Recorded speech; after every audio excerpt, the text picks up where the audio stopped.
we are going to turn to a very familiar passage, Daniel chapter number 3. This is where we were last Sunday, and certainly this is where we will be again today. We may still be here yet another Sunday beyond today. We are talking about faith in the furnace. And of course, we are looking at the life of these 3 Hebrew boys who found themselves in a veritable furnace at a very particular time in their lives. We were introduced to them last Sunday and introduced to the passage as a whole. In that introduction, we laid the groundwork, went back and connected some dots to show where the passage was coming from and ultimately where it was going in the process of time. You might remember that the year was 586 BC. That Nebuchadnezzar and his very powerful Babylonian army had invaded and defeated Jerusalem and its people. God allowed that because of their frequent backslidings and because of the many times they dared to bow down before foreign objects as gods.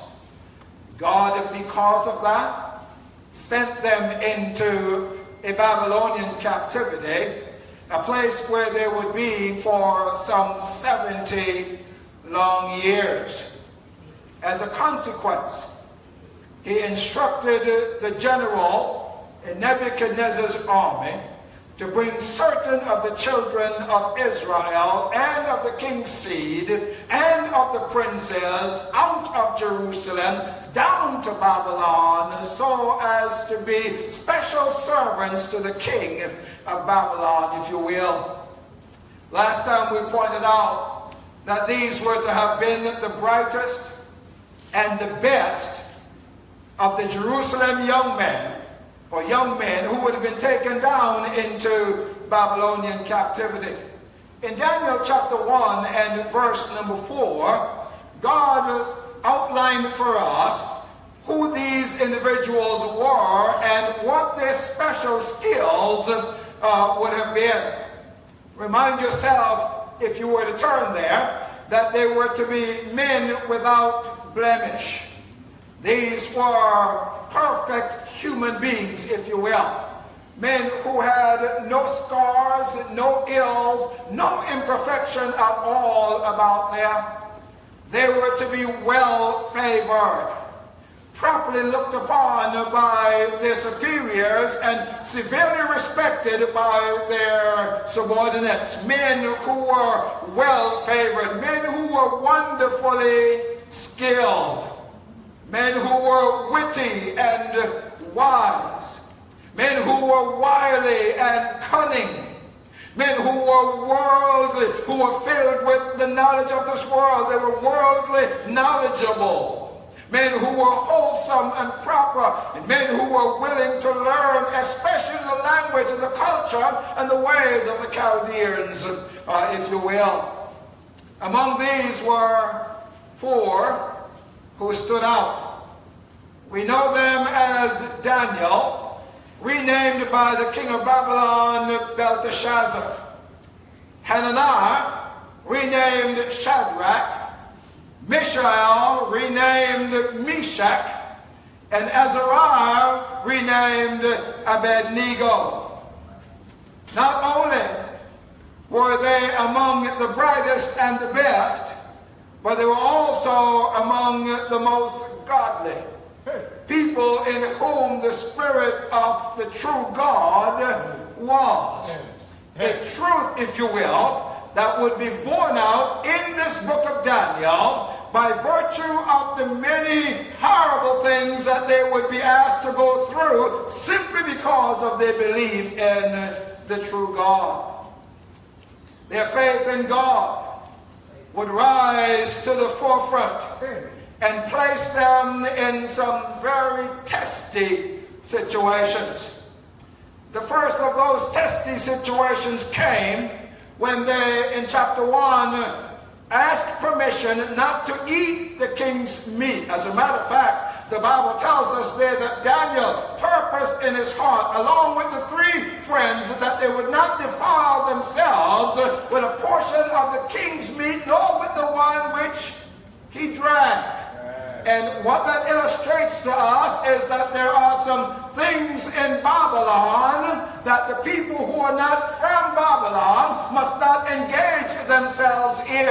There's some things in Babylon that the Christians must not be a part of. Babylon is forever a type of the world, and there's some things in the world and of the world that God's people must not participate in no matter what.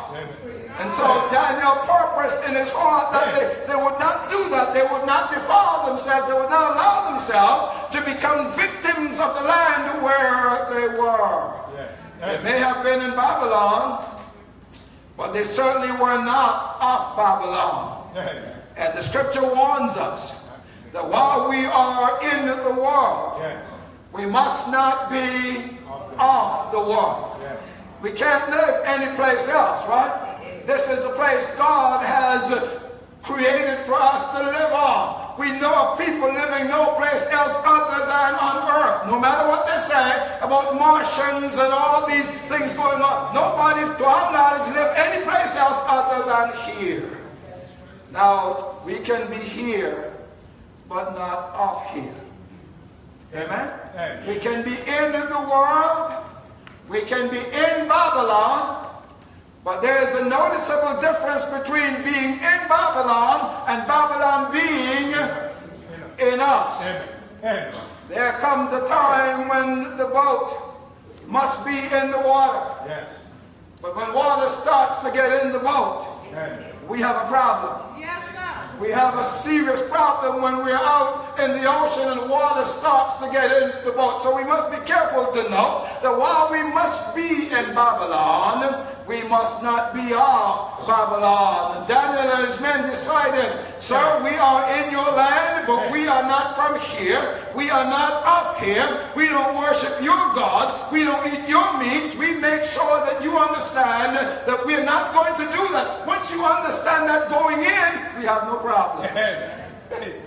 So they made that strong decision. Would to God that we could have some Christians today who will make a strong stand for their God and say, no, I will not do.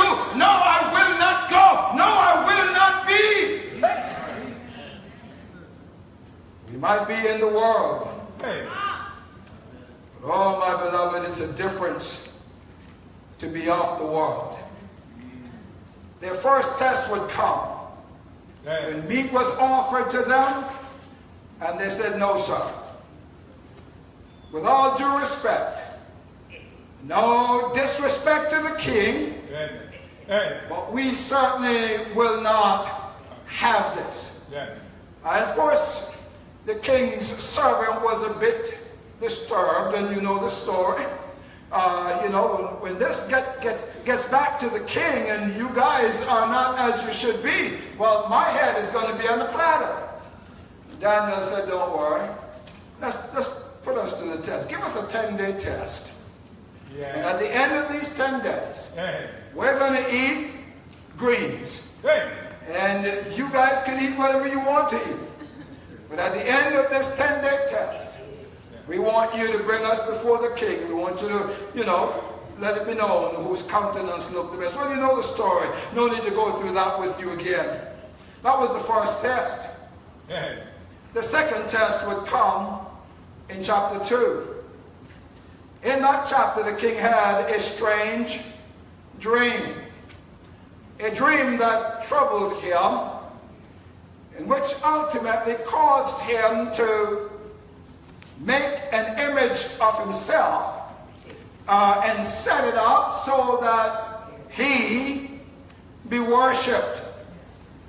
That situation you would find in chapter 2. This was not just an image. This was not an image of some other god. This was an image in the province of Babylon, in the capital city of Babylon, whose presence was that of Nebuchadnezzar, the king. And his demand was that everybody would fall down and worship him. Of course, that posed a problem for these Hebrew boys. You know why? Well, because among their first rule for living was that they were to bow down to no foreign object. They were to worship no other gods. They were to have none other gods other than Jehovah God himself. And so when this image was set up and they were asked to bow down, and needless to say, they couldn't do that. And because they couldn't do that, their faith was placed in the furnace.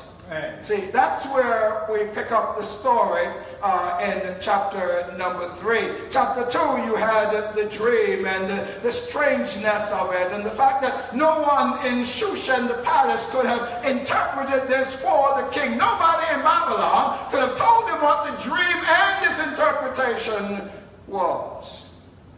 Until, of course, Daniel came in. When we were there last time, we barely scratched the surface of our first division, and that is the faith of the young men. Remind yourself that they were known for some things. They were the brightest and the best. They were men who were unusually gifted. They were men who could have done remarkable things. They were very clever. They were very sharp. They were very well refined. These were some special men. They were known for what they could have done, but one thing they were not known for was the faith they had in God. And so that faith now had to come to a testing point, as is the case with all faiths. If your faith has not been tested, then it is possible that you don't have faith. Any person who has faith must at some time be exposed to a test of that very faith that he has. And you don't know how good your faith is until it is tested. Right? You can never know what the measure of your faith is until it is tested. Now let me just go off on a limb here. Sometimes some of the things you thought was the doings of somebody else, somebody who, well, just wanted to make life difficult for you, somebody who you thought, well, just didn't like you, somebody who you thought, well, did everything to obstruct and object to you in every single way. Listen, that may very well be the person God places in your path to test your faith. I want you to look at it that way, because if you look at it any other way, you will frustrate yourself. Look at it as a test of your faith. Now, the test of your faith is of no consequence, is of no importance until or unless you are in the midst of a circumstance. When you get into that circumstance, then you know whether you have faith or not. Remember last time we said that faith is measured in some particular ways, and faith is only seen when faith is put through the test. Somebody says that Christians are like tea bags. Only when you put them in hot water, you get the true flavor of them. Right? Any dead fish can swim downstream. Right? Takes one with a little bit of life, does it not? To go upstream and to go against the current. When things are going well, you don't need faith. When things are going well, you don't even know you have faith. It is when things are in the test that you would realize whether or not you do have faith, because only when you are tested, faith rises. Amen. So throughout the scriptures, Jesus outlined that there are several levels of faith. He makes reference to the person who has no faith. And keep in mind that in that particular passage in Mark 4, he was making reference to his disciples. Here's a question. How could the followers of God, so close to him, have no faith? Say, well, as long as they were on the dry land, Pete, as long as things were going okay with them, there was no need for them to have faith. But when they got out in the middle of the ocean, and the waves began to batter their vessel, and the thought of death began to creep into their hearts, then they needed faith. You don't need faith unless you are in the midst of a situation. Or maybe I should say, you don't know you have faith until you are in the midst of a situation. What we do in those situations determine our faith or lack thereof. And the disciples were soundly rebuked by the Lord and was asked, where is your faith? Or rather, they were told, how is it that you have no faith? Then there is little faith. That is not the amount of faith you have, but the quality of the faith you have. Remember, faith isn't necessarily measured in terms of amount. Faith is measured in terms of its quality. That's why Jesus said that if you have as much faith as a grain of mustard seed, you shall say to this mountain, mountain, get up and be moved, and the mountain will get up and be moved. It is not the amount you have, it is the quality. And then he made reference to those who had ordinary faith. Faith that's relegated to an ordinary belief system like the devil. The devil believed in God, the Bible tells us. And he even trembled at that belief. But there was nothing he could have done about that. And then the Bible makes reference to great faith. Faith that is full of confidence. Not the amount of it, but the quality of it. Faith that was so strong, so powerful, that nothing at all would be considered impossible. That was where these young men were. And when we were here last time, we said that their faith was of such that they regarded no other gods. And we started talking a little bit about the fact that they were ready to burn for their God. That's where we left off last time. So let's go ahead and pick it up there. Now, you've got your Bibles open to Daniel chapter number 3. So I'm going to read for you verse 19 and following. Then was Nebuchadnezzar full of fury. The form of his visage was changed against Shadrach, Meshach, and Abednego. Therefore he spake and commanded that they should heat the furnace 7 times more than it was wont to be heated.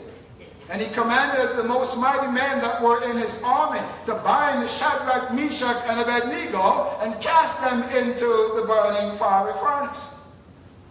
Then these men were bound in their coats, their hosen, their hats, and their other garments, and were cast into the midst of the burning fiery furnace.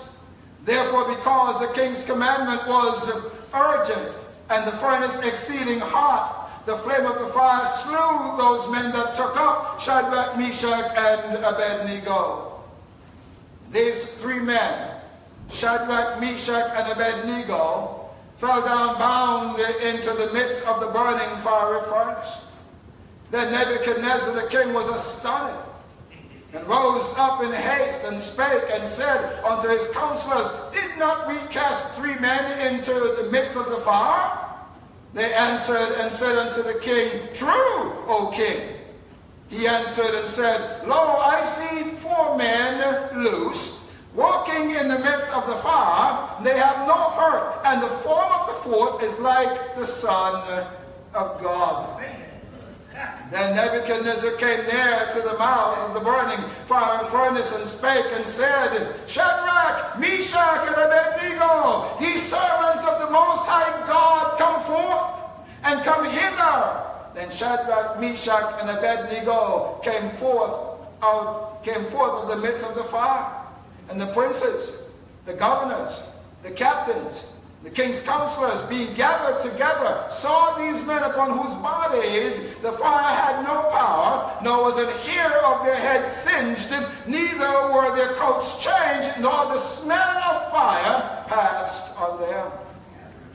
Then Nebuchadnezzar spake and said, Blessed be the God of Shadrach, Meshach, and Abednego, who hath sent his angel, and delivered his servants that trusted in him, and have changed the king's word, and yielded their bodies, that they might not serve nor worship any god except their own God. Therefore I make a decree that every people, nation, and language which speak anything amiss against the God of Shadrach, Meshach, and Abednego shall be cut in pieces, and their houses shall be made a dunghill, because there is no other God that can deliver after this sort. Then the king promoted Shadrach, Meshach, and Abednego in the province of Babylon. These men were of such that they regarded no other God. That was the first thing we noted last week. The second thing in the passage is that they were ready to burn for their God. That's incredible. That is, by itself, standing alone, simply incredible.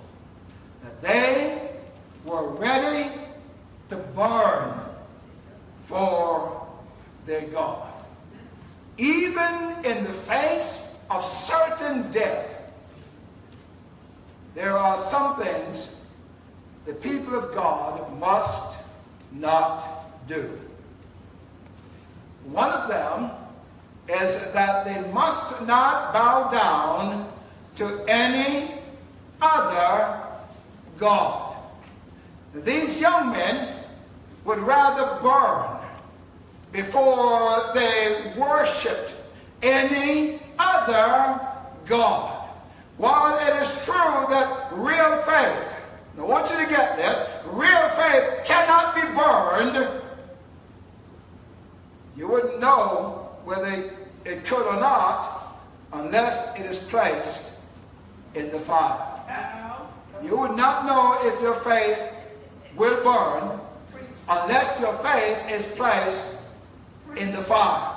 And that's where these young men were. That's where they are today. Their faith was of such that they were ready to burn for their God, and was not the least bit hesitant about going into the furnace. So, disturbed by the news of their refusal to bow down to his image, the king summoned them to himself.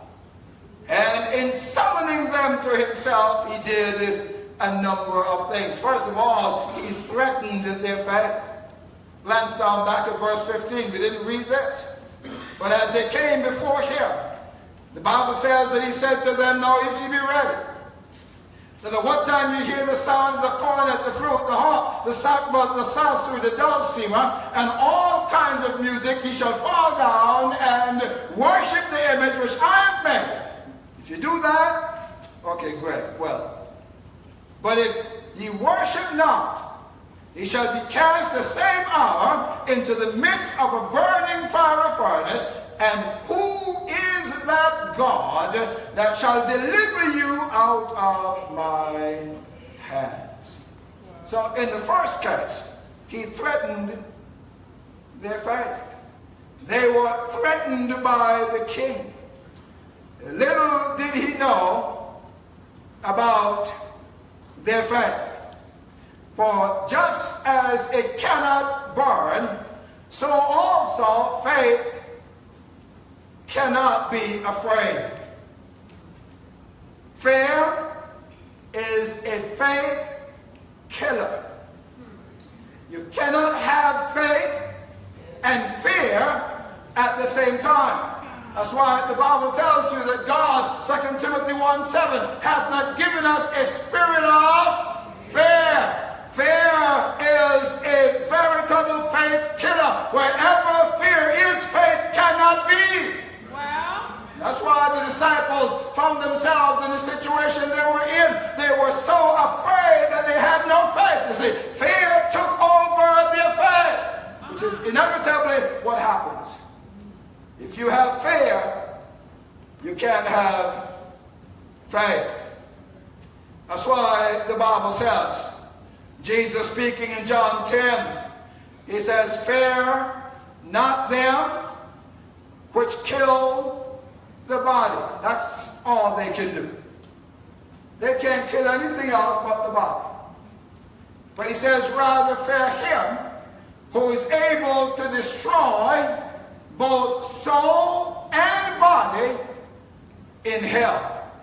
So fear really is a threat to anyone's faith.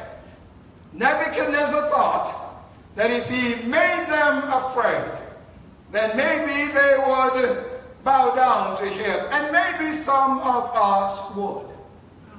But these boys would not. See, their faith mattered more than their very lives.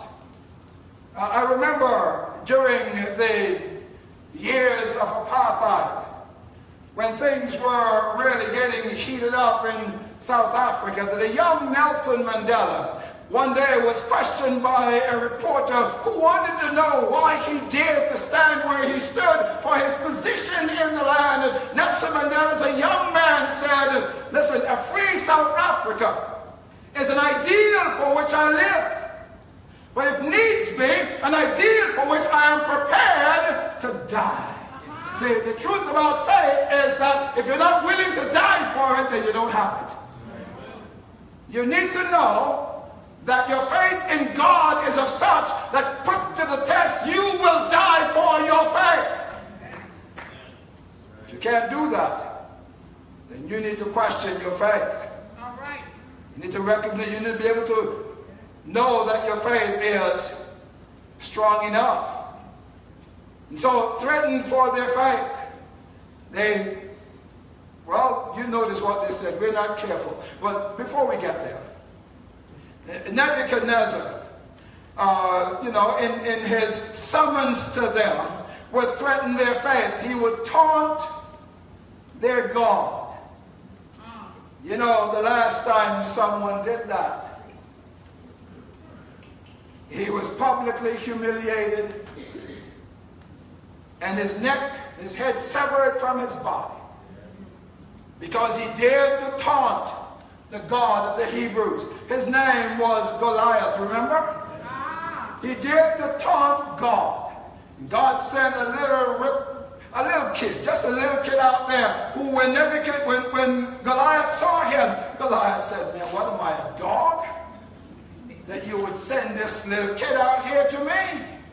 See, he had no knowledge that his size was no match for David's faith. See, that's what I told you. Faith is not about the amount. It is about the quality. It's not the quantity. It is about the quality. This little boy had more faith than all the men in Saul's army. Did you go out there looked this giant square between the eye, took his 5 little stones. By the way, 5 is a significant number in the scriptures. Took those 5 little stones from the brook, got them, put them in his bag, took one, put it in the middle of the sling, and started to turn. Wow. When he let go, the giant came tumbling down. Not because David was some big person, but because David's faith was large. David's faith was great. David had faith in God. The last time someone taunted God, God showed them who he really was. Here is this king taunting God. And who is that God that shall deliver you out of my hand? It's interesting to note that the same person who said that in verse 15 is the same person who said in verse 29 that anyone who spoke amiss against the God of Shadrach, Meshach, and Abednego shall be cut in pieces, and so on and so forth. In other words, there is no God like Jehovah. Wow. No. So he threatened their faith, taunted their God, but there's something else. He was taken aback by their response. Nobody had ever stood up to the king up to this point. Everybody and every person in the province of Babylon did whatever the king said, whenever the king said to do it. These 3 boys decided not today. The king, you just picked on the wrong set of people. You don't know who you have targeted. You've just made problems for yourself by pointing us out and asking us to worship you. We're not going to do that.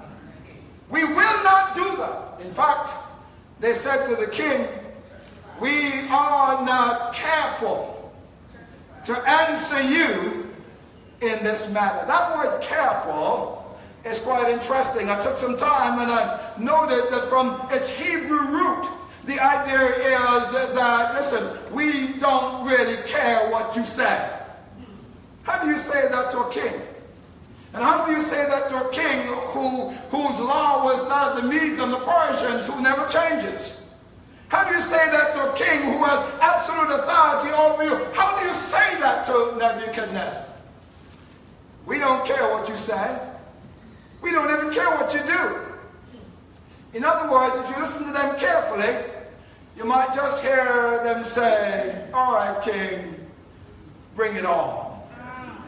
Can you imagine these 3 little kids standing up to the king of Babylon and saying, all right, bring it on? The idea of we're not careful to answer you in this manner suggests that they were eager, or they were ready, they were excited about their position in God. So king, listen, let me tell you something, king. It is what it is.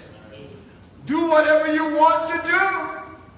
And I want to let you know, we're going to do whatever we want to do. We're not going to give in to you.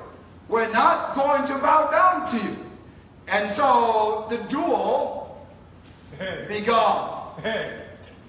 They were ready to burn for their God. There is yet another thing in the passage, and that is that they were resolute in their God. They understood something, that God may or may not. You know how sometimes when we go to God, we tell God what we want Him to do? You know that kind of thing? God, this is what you're going to do because this is what we want you to do. Listen, if He's God, guess what? You can't tell Him what to do. If He's God, He does what He feels like. He does what is right. He does what is good. He does according to His own will. You can't tell God what to do, when and how. Sometimes we feel like we can dictate to God what He should do, what He shouldn't do, when He should do it, when He shouldn't do it, and so on and so forth. Who are you? Well, the idea is that God does what He does because, yes, somebody said He's God. He does what He does because He's God. He doesn't do what He does necessarily because of you or because of me. He does it because He's God. All by Himself, He's God. He always does what's best. And these boys seem to have known that.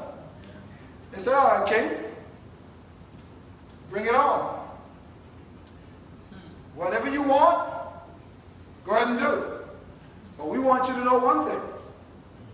Nothing you do is going to make us bow down to you.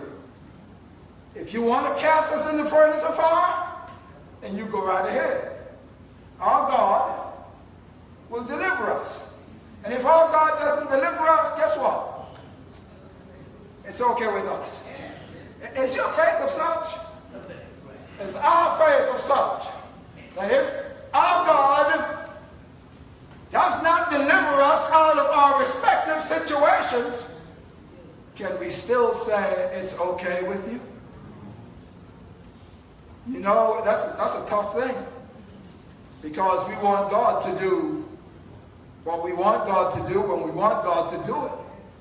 And there is a faulty theology that's going around today, and has been going around for a while, which says to us that all you've got to do is name it and claim it. You can name it and claim it only if that's God's will for you. If it is not God's will for you, you could name and claim until you drop down dead. It ain't going to happen. Until God wants it to happen, it will not happen. It will not happen simply because of you. It happens because of God. I want us to understand that, because sometimes we come to a place where we feel like we can dictate to God what to do, when, and how. Hey, I want us to know that God is God. He has not just the first say,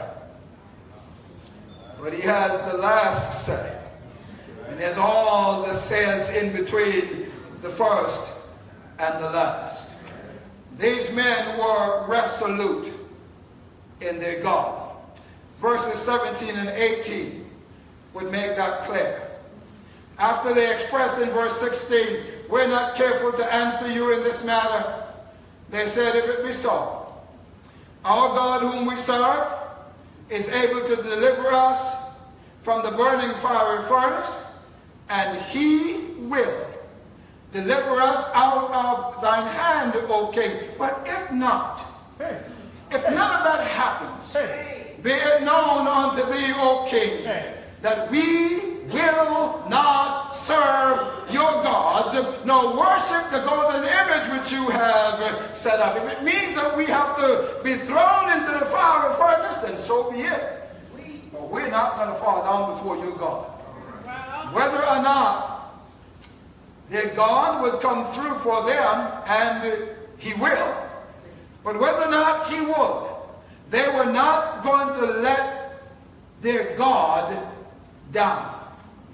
I feel like I must say that again, because sometimes, God doesn't do what we want him to do when we want him to do. We have a tendency of letting him down. Whether God would come through for them or not, these young men wanted the king to know that they were not going to let their God down. That's faith, beloved. That's real faith. Faith isn't what God does for me. Faith is how I relate to my God, regardless of the circumstances. Kill me if you will, but I still have faith in God. That's the idea, That is the idea. If I don't get what I want, guess what? I still have faith. If I get what I want, guess what? I still have faith. Whatever the situation is, my faith is unwavering. Hey, understand that, king.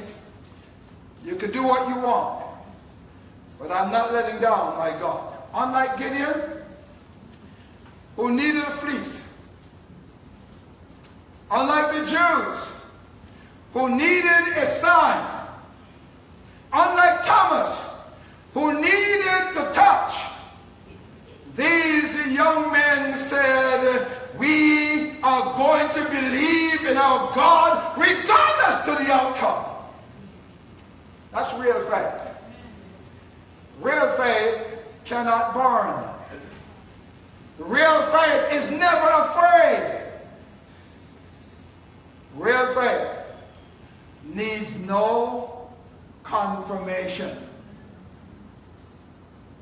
I want you to get that. Real faith cannot burn. Real faith is never afraid. Real faith needs no confirmation. Real faith stands by itself. Whether God chooses to do or doesn't choose to do, real faith stands alone. So these boys said, we don't need a sign, we don't need a fleece, we don't need to touch, we simply believe. That's real faith. Real faith isn't looking for a crutch over here and a crutch over here. Real faith isn't looking for somebody to support your position. Real faith is standing alone. If God kills me, he kills me. If he spares my life, he spares my life. But I have real faith. All right. That's faith. Sometimes we feel like we have to have confirmation for this and confirmation for that and confirmation for the other thing. Listen, when your faith is resolute in God, all of the other stuff don't matter. What matters is God. Once that faith is where it's supposed to be, God will take care of things. I want you to notice a few quick things here, and then I have to stop. They were resolute in the ability of their God. Verse 17 would make that clear. If you listen to them, they might be saying, by faith or by death, we believe in God. If you kill us for that, it's okay with us. If you let us live for that, it's okay with us. In other words, the outcome was not going to be the determination of their faith. Whatever God does, however God chooses to settle it, that's okay with us. That's real faith. Real faith says, God, do whatever. I am just simply believing in you. And they really had faith. They were resolute in the ability of their God. They were resolute in the assurance of or from their God. They were resolute that God was going to come through for them. Yes. They were resolute. They said, he will deliver us. There are no questions about that. They had the assurance. They had the assurance that their God was going to deliver them. They were resolute in the ability of their God. They were resolute in the assurance in their God. They were resolute in their allegiance to their God. Verse 18. But if not, be it known, O King, that we will not serve thy gods, nor worship the golden image which thou hast set up. And here's what they're saying. Real faith is not fixated on the outcome of a situation. Stay with me.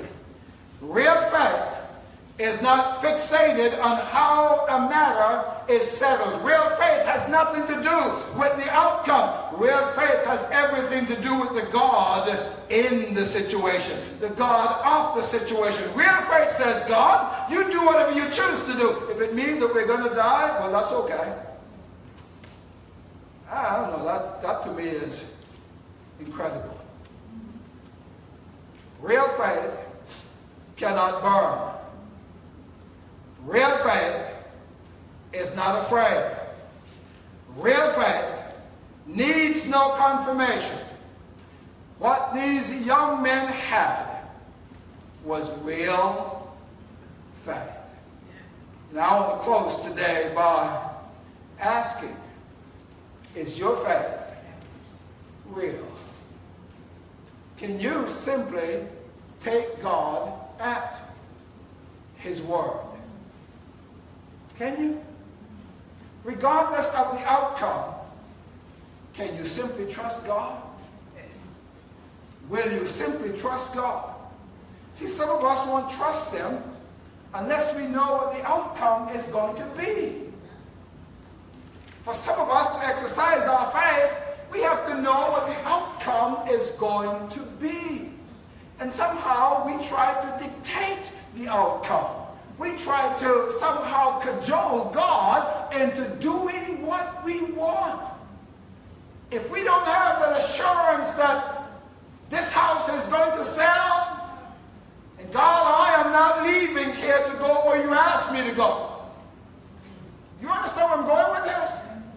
God, if you don't show me some clear path that I must travel, then God, I can't follow you. Let me give you, let me let you into the little secret today. God may not give you a roadmap because He Himself is the roadmap. See, all He says is follow me. He doesn't have to give you, well, go this way and turn left and go this way and turn right. God doesn't have to give you all the specifics. All He has to do is say, follow me. Real faith steps out and follows. Real faith doesn't hold out a bargain. God, I'm putting this fleece out here. And if the dew comes down in the night and wet it out, and you burn it up, notwithstanding how wet it is, then I'm going to believe you. Real faith says, God, if you tell me to go, I am going. I don't need any supporting factor. If you tell me to go, you are my supporting factor. I'm just going to believe you. I'm just going to follow you. I'm just going to trust you. So I want to ask you as we close today, do you have faith? Is your faith real? Mark it down.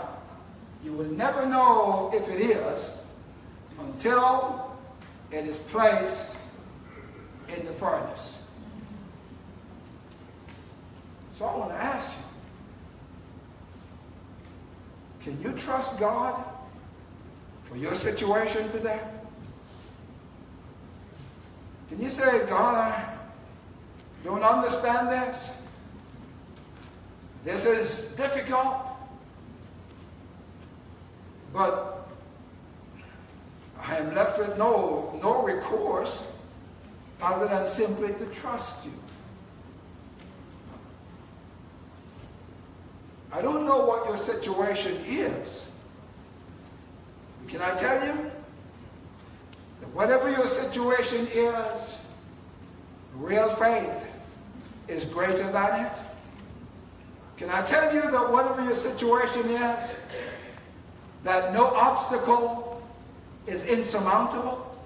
Can I tell you that whatever your situation is, no hurdle is too great to get over, no boundaries too great to get around, no depth too deep that you can't come out of? Can I let you know that whatever your faith is today, whatever your situation is today, faith in God can see you through? Can I let you know that? So what is your situation? What are you faced with right now? What is the one thing that you can't control by your own strength? And what is that one thing doing for you? What is that one thing doing to you? How are you doing in the midst of it?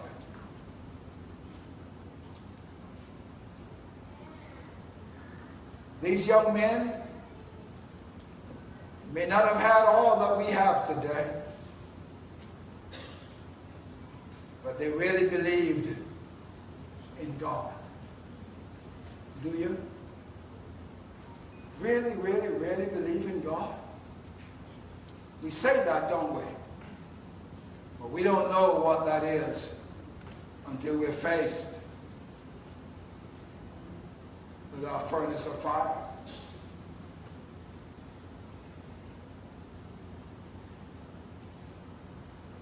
This past Wednesday, I was with Brother Matthias and his family. We had gone to the funeral home and taken care of some matters there, and went and had to go back. There was a reason why we had to go back. When we went back, we were so broken up by what we saw. And I heard Brother Matthias, he didn't know I heard him, sitting there in that place, and he said, God, you said you would take care of me. And I'm just going to trust you to do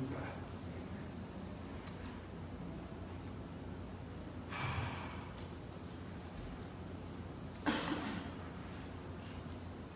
That moves you in some ways that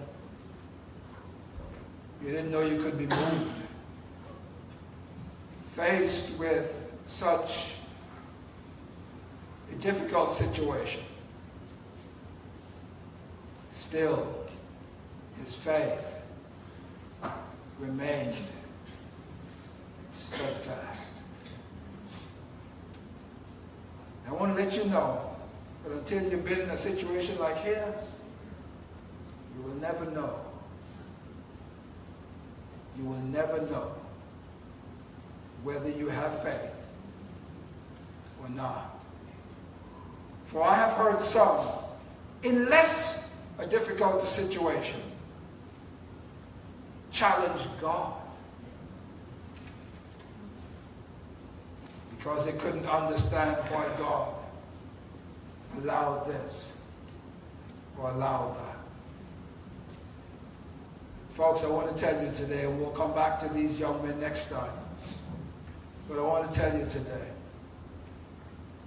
that the only way you will know your faith is real is when it is faced with the furnace. I don't know what yours is faced with today, but I'd like to encourage you just to take God at his word. God has never failed one person yet. Take God at his word. He cannot fail you. Not that he will not fail you. He cannot fail you. God cannot fail you. The question is really not God, though, is it? The question is, do we believe in God? Would you bow your heads and your hearts with me, please?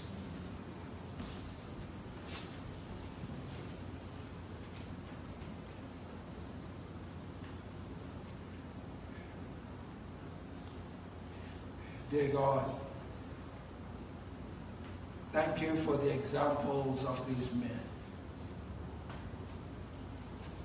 Thank you for allowing this to be a part of your great canon of Scripture. Thank you that we can have it as a ready reference when life's situations weigh us down. Thank you, God, for men like Shadrach, Meshach, and Abednego, along with their friend Daniel, who wouldn't bow, who wouldn't bend, and who couldn't burn. Thank you for their example of real faith. You know where we are today. And you know what we need today. We need a really good dose of your faith. We really do, God. Life's circumstances are closing in on us from every angle. Sister Keisha over here has her diagnosis. Sister Prince is struggling with her situation.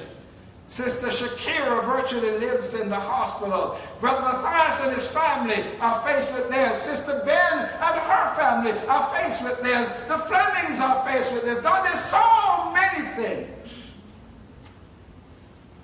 Please allow these to confirm the level of our faith.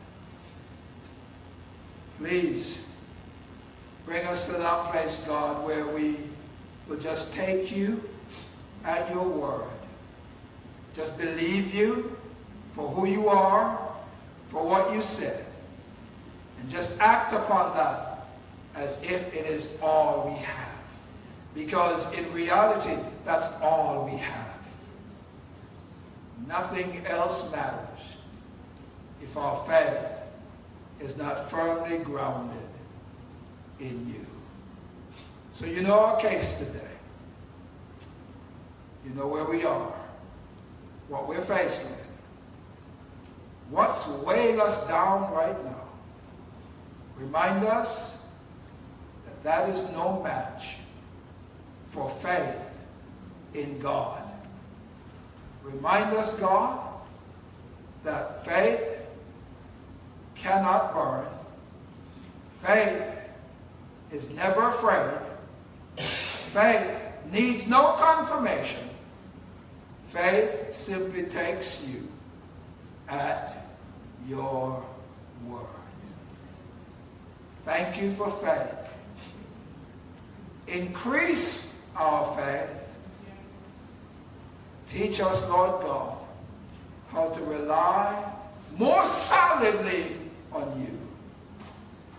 And thank you for how you will do that. In Jesus' name. Amen. Stand with me, please. I'm just going to do a verse or two of number 405. My faith has found a resting place, not in device nor creed. I don't know what's going on with you, but I just want to let you know today that if there's something we can do to help, if we can pray for you over a matter, if you're facing a situation right now that's too heavy for you, listen, would you bring it to God? Would you bring it to this altar? Would you say, okay, God, here it is. Here it is. I can't handle this by myself, but you can. And I'm just trusting you to take care of this for me. I don't know where you are today. I don't know what's going on today. But God is able. God is able. And I will just encourage you to trust him, will you?